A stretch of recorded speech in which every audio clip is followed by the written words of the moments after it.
말씀은 먹을 만큼만 주신 하나님이라는 제목으로 출애굽기 16장 1절부터 21절을 보겠습니다. 먼저 본문의 배경 이해입니다.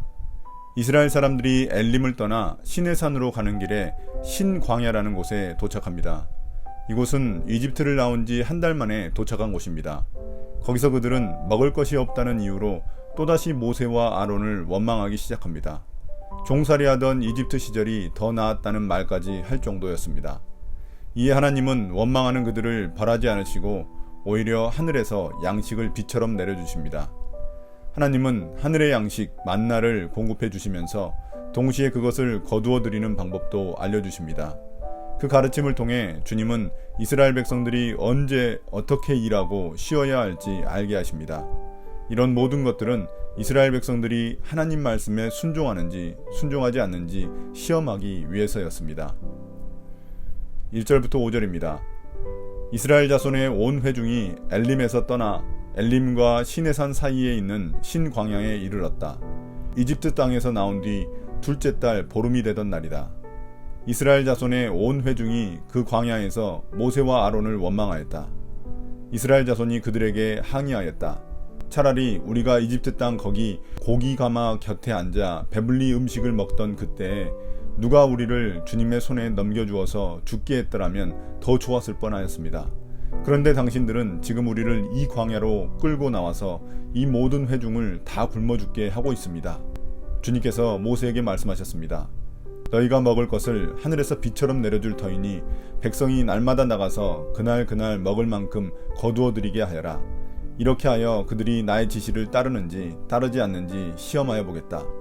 매주 엿새 날에는 거두어 드린 것으로 먹거리를 준비하다 보면 날마다 거두던 것의 2배가 될 것이다.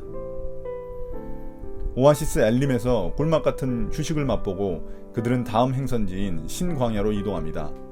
그들은 1월 15일에 이집트를 출발했기 때문에 신광야에 도착했을 때는 2월 15일입니다. 거기서 그들은 먹을 것이 없다며 모세와 아론을 원망합니다. 물론 이집트에서 나올 때 가축들과 함께 나왔기 때문에 그들을 잡아먹으면 되지만 그렇게 되면 언제 식량이 다 떨어질지 모르기 때문에 모세에게 지금 당장 책임지라는 것입니다. 백성들은 이집트에서 종이었지만 고기는 먹을 수 있었다며 차라리 주님의 열재앙이 있었을 때 자신들도 죽는 게 나았다고 말하기까지 합니다. 실제로는 이집트 종살이는 매우 고된 생활이었기에 고기를 제대로 먹었을 리가 없습니다. 다만 현재 상황에 대한 불평을 하기 위해 이렇게 말한 것입니다.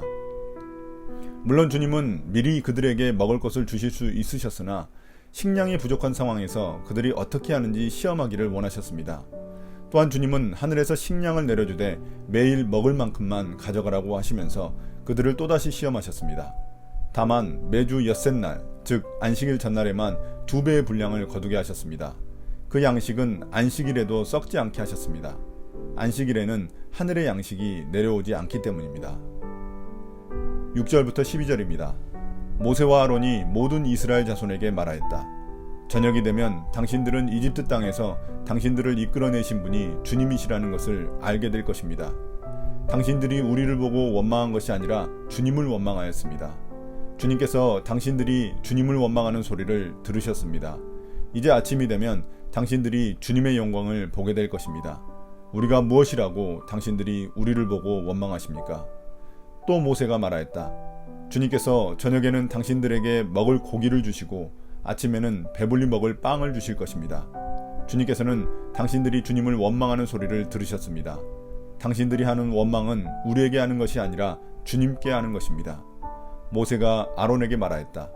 주님께서 이스라엘 자손이 원망하는 소리를 들으셨으니 이스라엘 자손의 온 회중에게 주님 앞으로 가까이 나아오라고 일러주십시오. 아론이 이스라엘 자손의 온 회중에게 말할 때에 그들이 광야를 바라보니 주님의 영광이 구름 속에 나타났다. 주님께서 모세에게 말씀하셨다. 나는 이스라엘 자손이 원망하는 소리를 들었다. 너는 그들에게 너희가 저녁이 되면 고기를 먹고 아침에는 빵을 배불리 먹을 것이다. 그렇게 될 때에 너희는 나 주가 너희의 하나님임을 알게 될 것이다 하고 말하여라. 이제 모세는 주님의 말씀을 들은 후 이스라엘 백성들에게 전달합니다. 주님이 어떻게 그들에게 먹을 것을 주실지 자세히 설명합니다.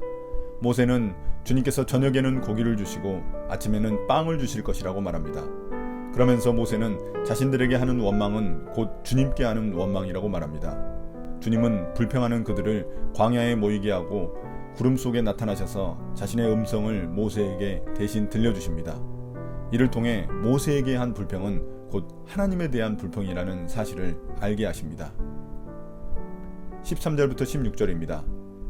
그날 저녁에 메추라기가 날아와서 진친 곳을 뒤덮었고 다음날 아침에는 진친 곳 둘레에 안개가 자욱하였다. 안개가 걷히고 나니 이럴 수가, 광야 지면에 마치 땅 위에 서리처럼 보이는 가는 쌀아기 같은 것이 덮여 있는 것이 아닌가. 이스라엘 자손이 그것을 보고 그것이 무엇인지 몰라서 서로 이게 무엇이냐 하고 물었다. 모세가 그들에게 말하였다. 이것은 주님께서 당신들에게 먹으라고 주신 양식입니다. 주님께서 당신들에게 명하시기를 당신들은 각자 먹을 만큼만 거두라고 하셨습니다. 당신들 각 사람은 자기 장막 안에 있는 식구 수대로 식구 한 명에 한 오멜씩 거두라고 하셨습니다. 이제 주님은 백성들이 빵과 고기를 먹을 수 있도록 저녁에는 메추라기 고기를 보내주시고 아침에는 쌀아기 같이 생긴 빵을 보내주셨습니다. 이스라엘 사람들은 이를 하늘의 양식인 만나라고 부릅니다. 만나의 원래 뜻은 15절처럼 이게 무엇이냐는 것입니다. 백성들이 서로 이게 무엇이냐고 물었던 데서 비롯된 말입니다. 또한 메추라기라는 새는 지중해로부터 이집트 남부와 수단을 오가는 철새입니다. 현재에도 이스라엘 달력으로 2월 때쯤에는 이 새들이 장거리를 이동하다가 쉬는 곳이 바로 신광야라고 합니다. 그들은 그 메추라기를 잡아서 먹은 것입니다. 물론 어떤 학자는 이것을 자연현상으로 설명하려 하지만 여기서 초점은 하나님이 하신 기적이라는 것입니다. 또한 주님은 이스라엘 백성들이 자기 식구 수대로 하루 동안 먹을 만큼만 가져가게 하셨습니다. 17절부터 21절입니다. 이스라엘 자손이 그대로 하니 많이 거두는 사람도 있고 적게 거두는 사람도 있었으나 오멜로 되어보면 많이 거둔 사람도 남지 않고 적게 거둔 사람도 모자라지 않았다. 그들은 제각기 먹을 만큼씩 거두어 드린 것이다. 모세가 그들에게 아무도 아침까지 그것을 남겨두지 말라고 하였다. 그런데 어떤 사람들은 모세의 말을 듣지 않고 아침까지 그것을 남겨두었다. 그랬더니 남겨둔 것에서는 벌레가 생기고 악취가 풍겼다. 모세가 그들에게 몹시 화를 내었다. 그래서 그들은 아침마다 자기들이 먹을 만큼씩만 거두었다. 해가 뜨겁게 쪼이면 그것은 다 녹아버렸다. 이제 이스라엘 백성들은 광야에 나가 만나를 채취했지만 사람마다 노동력의 차이가 나니 모두 동일한 수확량을 거둘 수는 없었습니다. 그러나 오멜이라는 돛박을 사용하면 기적적으로 많이 거둔 사람도 남지 않고 적게 거둔 사람도 모자라지 않았습니다. 또한 주님은 그날 얻은 것은 그날 다 먹게 하셨습니다. 그러나 아까워서 그것을 남겨둘 경우 벌레가 생기고 썩어버렸습니다. 그걸 본 백성들은 아침마다 욕심부리지 않고 또한 게으르지 않고 꼭 필요한 양만 거둬들이게 되었습니다. 게을러 그것을 오후쯤 거두려 하면 해가 뜨겁게 비쳐 그것들을 다 녹여버렸기 때문입니다. 이를 통해 주님은 이스라엘 백성들에게 주님이 그들을 돌보시는 하나님이시며 그들에게 필요한 양식을 공급해 주시는 하나님이시라는 사실을 알려주셨습니다. 오늘의 묵상 포인트입니다. 첫 번째, 이스라엘 백성들이 하나님을 제대로 알고 믿기 전까지 그들은 진정한 출애굽을 한 게 아닙니다. 바닥난 식량 앞에서 하나님의 출애굽 역사를 비난하고 이집트의 종살이를 그리워하는 이스라엘을 보십시오. 그들은 먹고 마시는 문제만 만나면 언제든지 주인을 바꿀 사람들입니다. 과연 우리는 어떻습니까? 두 번째, 이스라엘 백성들이 미래를 위해 남겨둔 만나는 모두 썩어버렸습니다. 주님은 필요한 것 이상 욕심 부리지 않게 하셨습니다. 우리는 먹고 마시는 것을 얼마나 쌓아놓고 있습니까? 본질적으로 썩어 사라질 것들 때문에 삶에 더 소중한 것들을 희생하고 있지는 않는지 고민해 봅시다. 나의 기도입니다. 주님, 이스라엘 백성들에게 먹을 만큼만 주신 것을 보며 하나님을 제대로 알기 전에는 축복이 아니라는 사실을 깨닫게 됩니다. 내게 부족한 것을 불평하지 말고 내게 주신 것들에 감사하며 살아가게 해주세요. 주어진 상황 속에서 주님의 마음을 더욱 알아가는 기쁨을 주세요. 예수님 이름으로 기도드립니다. 아멘.